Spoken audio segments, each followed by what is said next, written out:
What is up, everybody? It's the 4 Podcast, back with another video. And today, back at it with some Jesus. Yep. Gotta keep talking about some Jesus.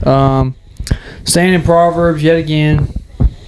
We got a long way to go. We're probably gonna start doing double, like 2 chapters. Oh, Cooper. Sorry, I'm getting distracted.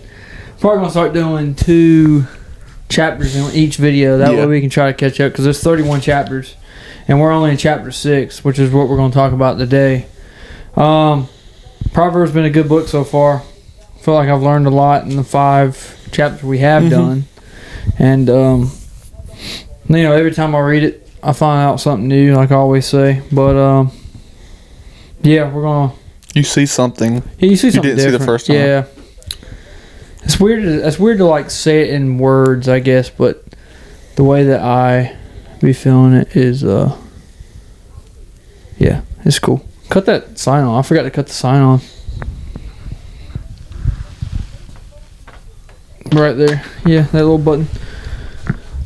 Oh. I'll cut that one off. I'll leave the Gamecock one off today. Should have had that on before we started the video, but We need to turn that. Do we need to turn that saw off? we turn what off? Nah, I'm gonna leave that on. Okay. I'll change it if it looks bad. It's whatever. Trying something new out since this light's broke. Anyway, sorry. Should have had this figured out before we started. We're gonna be in chapter 6 today, going over that. Off of Justin's notes that he's already wrote. Some of it's talking about adultery. The title of this beginning of chapter 6 is Dangerous Promises. So, probably some things that we can learn from this. But I guess we'll go ahead and start. I'll go ahead and start reading the first 5 verses, and then we'll talk about it a little bit and keep going. So, chapter 6, Dangerous Promises is the heading. My son, if you become surety for your friend, if you have shaken hands and pledged for a stranger, you are snared by the words of your mouth. You are taken by the words of your mouth. So do this, my son, and deliver yourself, for you have come into the hand of your friend. Go and humble yourself, plead with your friend. Give no sleep to your eyes, nor slumber to your eyelids. Deliver yourself like a gazelle from the hand of the hunter, and like a bird from the hand of the fowler. Do you have any notes written for this? Yeah. So What is your perspective on it? So when it says, "Give no sleep to your eyes, nor slumber to your eyelids," I wrote down sleeping away your problems is actually like escaping. Yeah, you try to escape them. Yeah, because you're not taking responsibility for it, for your actions and stuff. Yeah, you try to instead of actually face them head on and taking care of them, you try to go to sleep, and then we wake up and you're like, oh, they're still there, still an issue. What this little note down here says, so surety is in this case like a loan or like a promise, I guess you could say. Like you make that to a friend, and it would be that says there's nothing wrong with being generous, but Solomon warns against entering into agreement that cannot be kept. So it's pretty much like a promise that you make to somebody that you can't keep. You don't want to do that. Yeah, if you can't keep the promise, don't make it. Whether that involves money or anything. If you can't keep your word, just be honest. Yeah, don't even try to attempt it. I think that's what the first little 5 verses talk about. There's a lot of stuff that I think as people, as Christians, as humans, sometimes we promise a little bit too much than we can actually give to somebody. Or we put too much of expectations on ourselves that we can't handle. So we got to just be wary of that and do what we can, do what the Lord blesses us with, and don't get too carried away. I guess is pretty much what it's saying. Don't get too carried away.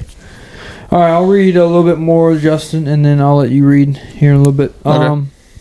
So this next heading for verse 6 is the folly of indolence. Go to the ant, you sluggard. Consider her ways and be wise, which, having no captain, overseer, or ruler, provides her supplies in the summer and gathers her fruit in the harvest. How long will you slumber, O sluggard? When will you rise from your sleep? A little sleep, a little slumber, a little folding of the hands to sleep. So shall your poverty come on you like a prowler, and your need like an armed man. So I just figured out something new from that little. It's basically saying not to be lazy. Yeah, you know, we talked about as kids a lot about the ant. I like how the Bible brings up the ant. You know, we always talked about when it was warm and stuff, the ants would go and find stuff and they'd keep it stored away for the winter time. And I mean, that's how, sense how we should. I don't want to say the wrong thing here, because the Bible also talks about don't store up for the winter about stuff in certain aspects, but don't be lazy. You want to be prepared. Yeah. I like verse 10 of this. A little sleep, a little slumber, a little folding your hands, and then 11, so shall your poverty come on you like a prowler. So I always think about that as in today's society, like that alarm goes off and I just lay there like, oh, I'm gonna go back to bed. Like, nah, I need to get up. Yeah, you gotta get up, get moving. Get moving, go to work, do what the Lord has given me. A job. Like, how blessed are we to be able to go to work and make money? How blessed are we to have get up all these things, you know? There's somebody out there praying for the same stuff that you got. So, I mean, it's pretty much talking about being lazy. I like what this little note says, because this is also true. It says this passage does not condemn rest altogether, but it cautions against always finding an excuse to relax and never the emphasis to work. Such a lifestyle can have disastrous consequences. So, it doesn't say not to rest. We should rest, I think, as humans in general. Yeah. But all the time being like, well, you know, I'll try to look for a job next week, or I'll try to get this thing done next week. Well, I'll start working out next week. You gotta be productive. Yeah, let's use anything. But being productive, not being lazy, being accountable, it's very important. Very important. And when the Bible calls you out like that, in a sense of saying, so shall your poverty come on you like a prowler, I think I'm going to try to stop being lazy. You know what I'm saying? Yeah, I need to stop being lazy too. It's hard not to be. I mean, it's hard to not make an excuse of being like, well, I'm just going to chill today. And then it turns into you just do that all the time. It's like, you got to find a good middle ground. You got to find a good middle ground.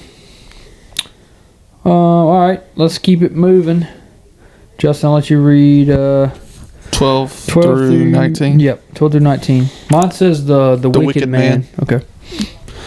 A worthless person, a wicked man, walks with a perverse mouth. He winks with his eyes. He shuffles his feet. He points with his fingers. Perversity in his heart. He devises evil continually. He sows discord. Therefore, his calamity shall come suddenly. Suddenly he shall be broken without remedy. These 6 things the Lord hates. Yes, 7 are abomination to him: a proud look, a lying tongue, hands that shed innocent blood, a heart that devises wicked plans, feet that are swift in running to evil, a false witness who speaks lies, and one who sows discord among brethren. So, it's saying here, you got to watch what you say. Watch what you say. Don't be full of yourself. Like, don't try to prop yourself up on like a pedestal. Yeah. Because you're not all that. Talks about, you know, this isn't calling us wicked men. It's describing what a wicked man is and how a wicked man acts. A worthless person. A perverse mouth. I mean, cussing. We're wicked in a sense with that. Yeah. I mean, I have a bad mouth, I'm going to be honest. Yeah, I do too. He points with his fingers. He shuffles his feet. He winks his eyes. Perversity is in his heart. Man, we talk about a lot, I think, ever since we've been doing Proverbs, about how the heart is so evil and how perverse the heart is. Like, an example of us looking at women. That's perverse. Lust. That's wrong. That's lust. That's perverse of having hate in our heart of we look at somebody and we just don't like them for whatever reason. No reason at all. He devises evil continually.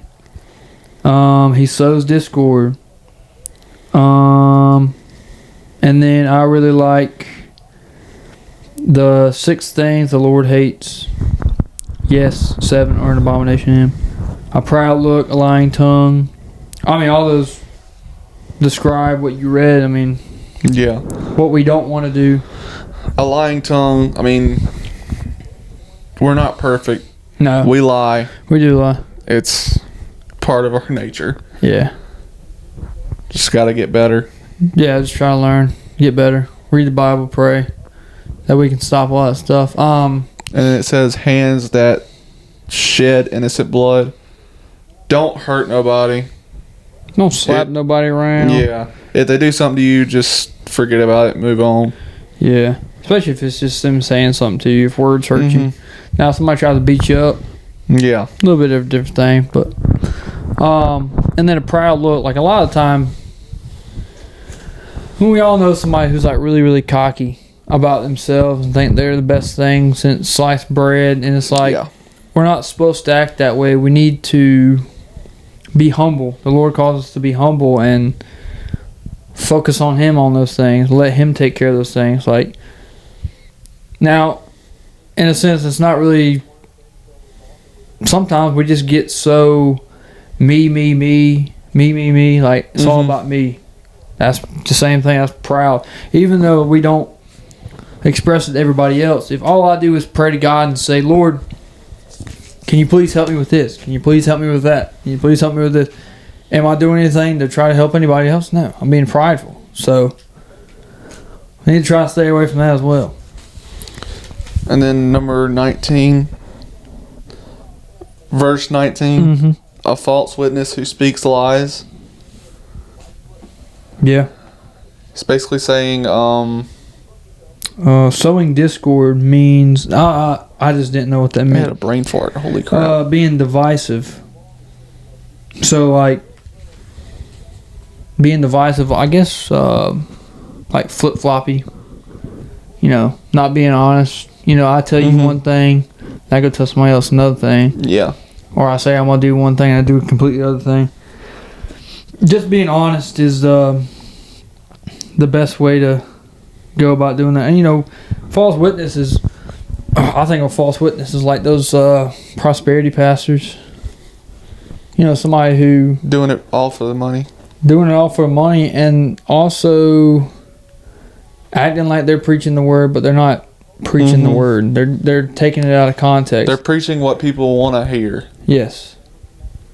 That's one thing we try to do, I guess, on here too, is like we try, you know, we want to explain exactly what the Bible says. Yeah, but it's not the easiest to explain. It's not the easiest thing in the world. No, it's not. Especially on some days like today. I'm like brain farting today. My head's not in it. I don't know. But yeah, I mean, it's just word for word everything we see in here. We need to either avoid being like that person, or B, whatever this says, like try to live exactly like the Lord calls us to be. All right, we got a little bit more to go. So this next heading is beware of adultery, and it's 15 verses. So Justin, read like half of it, however much you want to go, and then I'll finish it off when we get done talking. You want me to read 28, 27? Read through 29. 29, okay. Yeah. My son, keep your father's command and do not forsake the law of your mother. Bind them continually upon your heart.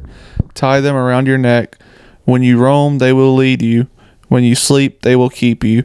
And when you awake, they will speak with you. For the commandment is a lamp, and the law a light. Reproofs of instruction are the way of life, to keep you from the evil woman, from the flattering tongue of a seductress. Do not lust after her beauty in your heart, nor let her allure you with her eyelids. For by means of a harlot, a man is reduced to a crust of bread, and an adulteress will prey upon his precious life. Can a man take fire to bosom, and his clothes not be burned? Can one walk on hot coals, and his feet not be seared? So is he who goes into his neighbor's wife. Whoever touches her shall not be innocent. Gosh almighty. I know, man. So this is one of the days reading the Bible where it's just like, why are these words so hard to understand and read? I can't remember. You see the word harlot? I'm not exactly sure what that means. Look it up real quick. Harlot. We've talked about this at church before. While he's looking that up, my son, like we've been talking about in all Proverbs, keep your father's commands. Do not forsake the law of your mother. Bind them continually upon your heart. Tie them around your neck. So, I think it was me, you, and Noah a couple weeks ago when we were talking about it. The things that we learned from our family, the things that we're raised up in. Apply those to your adult life. Apply those when you become older and you get on your own. Like, dig into your roots, in a sense. A harlot is like a prostitute. Okay, prostitute. I was going to say that. I didn't want to get it wrong. So. Prostitute. By means of a harlot. Oh, yeah, okay. So, as young men, as we've grown up and we kind of get out on our own, we have our own little mindset, like, we're kind of out in the desert, in a sense, like out on our own. Mm-hmm. So we have to be rooted in like the way our parents taught us, like respect people, honor people, don't do wrong by people, don't do something that you're going to regret probably tomorrow, don't make stupid decisions like that. So that's what it means when wearing it around your neck. And it says when you roam they will lead you, when you sleep they will keep you. So it's just things that stick with you through your life. It's the ways you're brought up, the ways you learn how to live life. For the commandment is a lamp, and the law a light. Reproofs of instruction of the way of life. So this Bible, our men's group on Wednesday nights, church on Sundays, it's all a pathway for us to live, and keeps us away from, in this case, a seductress woman, a harlot. Yeah. Because there are a lot of women out there. There's some good ones. There's some bad ones too. I ain't calling it. There's some bad dudes and some good dudes out there too. I ain't trying to call it that. So here we go, talking about lust, adultery. Do not lust after her beauty in your heart, nor let her allure you with her eyelids. Now too, we gotta be honest. We gotta be honest here, for real. There's a lot of beautiful women out there. Yes, there is. A lot of beautiful women. And as men of God, we have to control that. We have to control our eyes, because as two single dudes, we want a wife one day. Yeah. But we need to train ourselves to be like looking at a girl and being like, man, she's beautiful. Not because of her body, but just because of the way she acts. We need to take away the look aspect of it. How she leads herself. Not that she's half naked at the gym or something like that. Yeah. Don't pay attention to that. That's a little crazy, I ain't gonna lie. A little crazy. For by means of a harlot, a man is reduced to a crust of bread, and an adulteress will prey upon his precious life. A man is reduced to a crust of bread. It's almost like you just leave a loaf of bread sitting out for a while, and it eventually like molds up and like gets all nasty. I think that's what it's talking about here. Whenever you fall into that seductress woman, you fall into that lust, it literally like just takes the life out of you, pretty much. Yep. You just, I guess you forget, who you are as a man. You just forget what you're doing. What do you have in your notes here? So I want you to say something too. I'd assume it's like sexual immorality. This could be that too, right? Yeah. Oh yeah. Yeah. So I'm gonna say sexual immorality doesn't care about your feelings or what you go through. So you just gotta. Yeah, I mean that's the whole thing about like one night stand stuff. It's like you don't even know. You might not even know her name. Yeah. And you sleep with somebody, and that's like that's really a God thing. I think we talked about it in chapter 5. That's like God thing that He made for a man and a woman in a marriage, and you're just doing it with somebody random. I mean, that's the worst. Yeah, like what you just said. Sexual immorality is like playing with fire, basically. That's literally was about to come out of my mouth. Because 27 says, "Can a man take fire to his bosom and his clothes not be burned?" Like, if there's a fire and we step into it, what do you think's going to happen? You think we're just going to stand in it and not get burned? Obviously, you're going to get burned. We're gonna burn. So it's the same thing with sexual immorality. You stick your foot in, wanting to sleep with a bunch of women or do something like that. What do you think's going to happen? You're going to be... It might be fun for a little while, but it's going to come back and bite you in the butt. It's going to come back and bite you in the butt. It's temporary pleasure. It's and that's really the thing all it about is. sin. I guess that's a good thing we're reading this today.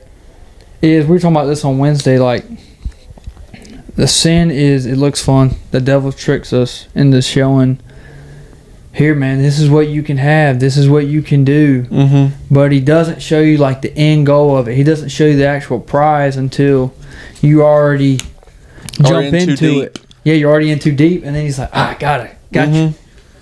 And then you're cooked, dude. Yep. You're cooked.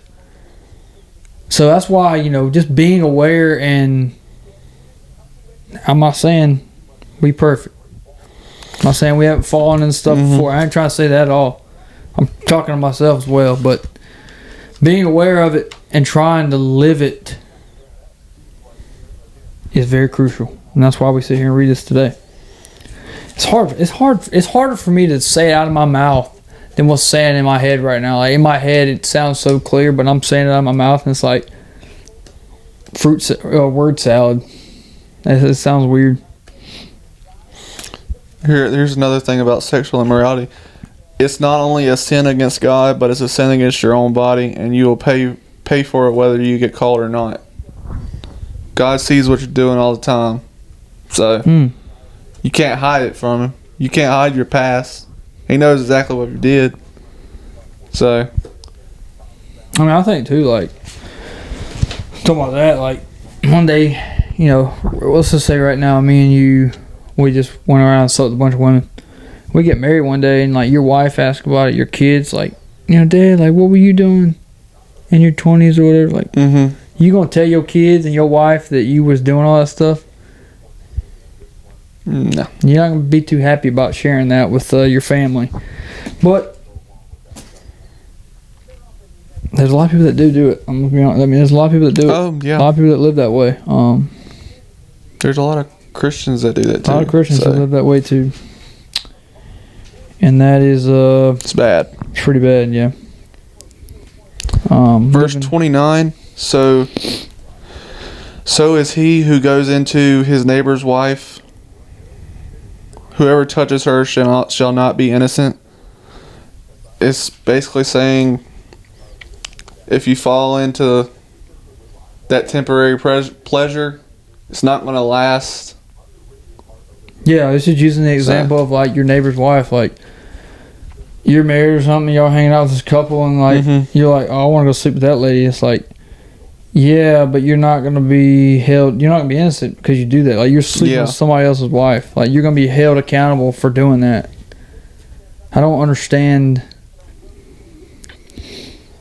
I don't know. That's such a weird perspective as like a single man. Like, you get married to a lady that you love, and then you're married. And you want to go sleep with somebody else's wife. Yeah, I don't understand it. That doesn't make any sense to me. You should only have eyes for your wife. Yeah. That's what all this comes down to. You should have eyes for your lady. And if you don't have a lady, control yourself until you find your lady. Yep. Have some respect for, like you just said too, out of your notes. You're not only disrespecting that person, you're disrespecting yourself, your own body. I mean, it's gross. It is gross. All right, I'm gonna continue reading. I'm gonna finish it out. Verse 30 through 35. I'll finish this up. People do not despise a thief if he steals to satisfy himself when he is starving. Yet when he is found, he must restore sevenfold. He may have to give up all the substance of his house. Whoever commits adultery with a woman lacks understanding. He who does so destroys his own soul. Wounds and dishonor he will get, and his reproach will not be wiped away. For jealousy is a husband's fury, therefore he will not spare in the day of vengeance. He will accept no recompensance, nor will he be appeased, though you give many gifts. So that kind of continues on what we're talking about. It goes on about the neighbor sleeping with somebody's wife, but it also talks about a thief in a sense of, okay, if a thief, like most people, or if they're homeless or something, they steal food or they steal stuff because they're in need. They're hungry. They need. It says, don't despise a thief if he steals to satisfy himself when he's starving. Yet when he's found, he must restore sevenfold. He may have to give up all the substance of his house. So, in a sense of, say this is yourself, you go and steal something. Well, you may steal it, but when you get caught, you should pay it back in sevenfold. So you may have to give up. You may have to give up more than you even took. But that's the thing of don't steal. That's the thing of just don't go and steal. Trying to do things the right way. Now I'm not. Now there's people that struggle out there and things happen, but I'm just reading what the Bible says, man. Reading what it says. Don't steal. Don't fall into that because you're going to have to pay it back sevenfold. And then it goes into whoever commits adultery with a woman lacks understanding. He who does so destroys his own soul. So I guess you either, because you've already read this, so you had your notes. So yeah, whenever you commit adultery, it's gonna eat at you. Like after you do it, it's gonna be in your head forever. Yeah, I mean, even if you just do it one time, like you're gonna have that in your head of, why did I do this? Why did I do this? Especially, that's the same if you don't get caught. Then you get caught, and it's like, oh crap. Yeah. Now I gotta do this and deal with this, and it's just all bad. It's just all bad. And then it goes into, yeah, I mean, your soul gets destroyed. You don't feel good about it. And then it continues and goes down to 33, wounds and dishonor he would get, and his reproach will not be wiped away. For jealousy is a husband's fury, therefore he will not spare in the day of vengeance. That's pretty much talking about getting caught. You sleep with the neighbor's wife and you get caught by the husband. Don't expect him to not be mad. I mean, he's going to be pretty pissed. Oh, yeah. I'm just being honest. It's your fault. Yeah. Like, he has every right. He has every right. He will accept no recompense, nor will he be appeased, though you give many gifts. That's saying, like, say you're the man who slept with somebody's wife. You get caught, and you try to pay the dude off. And you try to say, well, dude, I'll give you my car, I'll give you my truck. You think that man's going to want to take that? No. He's probably going to tear your butt up. And that's what this is saying. Jealousy is a husband's fury. Therefore, he will not spare in a day of vengeance. Like, he's going to get his get back, in a sense. Yep. He's going to get his get back. And, you play stupid games, you win stupid prizes. That's what this is pretty much saying. Glad Sadie could join the podcast today, too. So happy. So happy. Man, this is great. This is great. I love it. Well, we're gonna keep this going. Verse 35. Verse 35, yeah. He will accept no recompense, nor will he be appeased, though you give many gifts. Like, he's not gonna accept what you're giving him. We're trying to give him. Yeah. He's not gonna accept it. nothing will be enough. No, nothing will be enough to cover what you did. Yeah. So you got to live with it yourself. Yep. Then you're probably gonna get your butt beat by some dude's wife. Don't know, man. Just don't do it at all. How about that? Just don't do it at all. Just listen to what the Bible says. Listen to what it tells us to do, and don't live in adultery.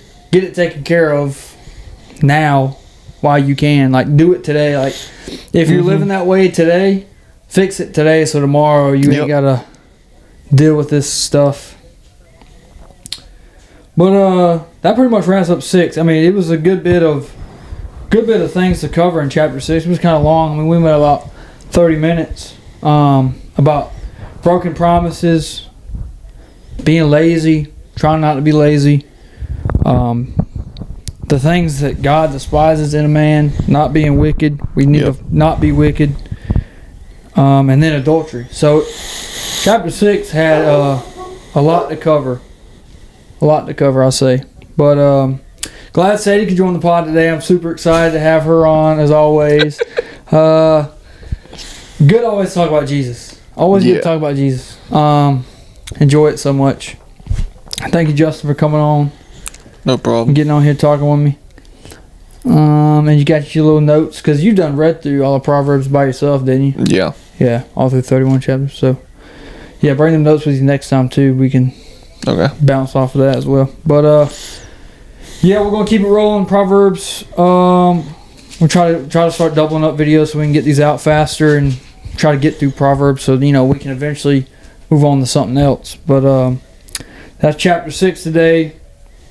Hope we explained it in a decent way for y'all, and hope you got a blessing out of it. Let us know down in the comments below, like, what you think, what you got out reading it with us, and we love to hear what you have to say. Yeah. But before we get out of here, I'll pray, and then we'll close it out. All right. Father God, we thank you for this time that we can come and just read your word and share your word to whoever's watching on the video. Pray that this time, Lord, what we've read, Lord, we apply it to our life, and we go out and we continue to share it to others, and we try to live it daily. Help us not fall in temptation, help us not fall into lust, and help us to just keep our eyes on you. We thank you for all that you do for us. We love you and praise you. Amen. Amen. All right, guys. Thank y'all for watching. We'll see y'all in the next video. Peace.